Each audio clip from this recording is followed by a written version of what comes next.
Battery vehicle కొన్నారు, కొంత mileage తక్కువ వస్తుంది. ఒక సంస్థకు సంబంధించిన ఎలక్ట్రికల్ కార్ కొనుక్కున్నాను.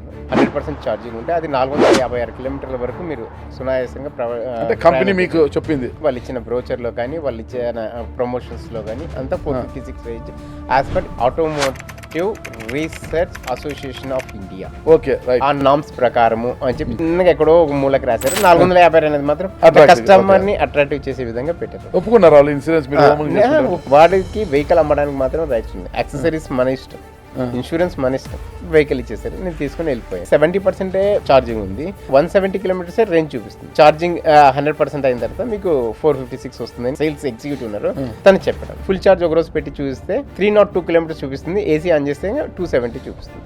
సర్వీస్ ఇంజనీర్ ని అడిగితే దీనికి మైలేజ్ సెట్టింగ్స్ అని ఏమి ఉండదు, బ్యాటరీ ఎఫిషియన్సీ ఎంత వస్తే వస్తుంది అంతే అని. ఆ కంపెనీ వాళ్ళు ఏమంటారంటే ఏరోనామ్స్ ప్రకారం చెప్పాము సార్, యాక్చువల్ గా 70% తక్కువ వస్తుంది అని వాళ్ళు అఫీషియల్ గా మెయిల్ పెట్టారు. నేనేమన్నా అంటే ల్యాబ్ లో టెస్ట్ చేసింది కస్టమర్కి ఎట్లా చెప్తారు, ఈ వెహికల్ మీరే ఉంచుకుంటే అంటే లేదు సార్ అంటే నేను లీగల్గా వెళ్తాను అని చెప్పి.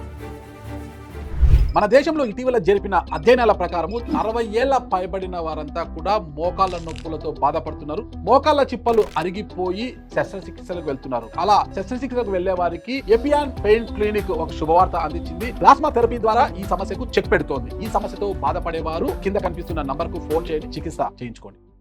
లీగల్గా వెళ్ళాను. నేను అడ్వకేట్ని అప్రోచ్ అయ్యాను, అడ్వకేట్ గారితో మాట్లాడితే ఎస్ దీని గురించి నేను కూడా చూస్తానండి అని చూసేసి కన్జ్యూమర్ ఫోరం హైదరాబాద్లో కేసు వేసాను. ఇక్కడ మన చంద్రవిహార్ కాంప్లెక్స్ 9th ఓకే వేసిన తర్వాత వాళ్ళు వచ్చేసి ఆబ్వియస్లీ ఆర్గ్యుమెంట్స్ అవి ఇవి జరిగింది. వాళ్ళు చెప్పిన బట్టి నా మెయిల్స్ అవన్నీ చూస్తుంది.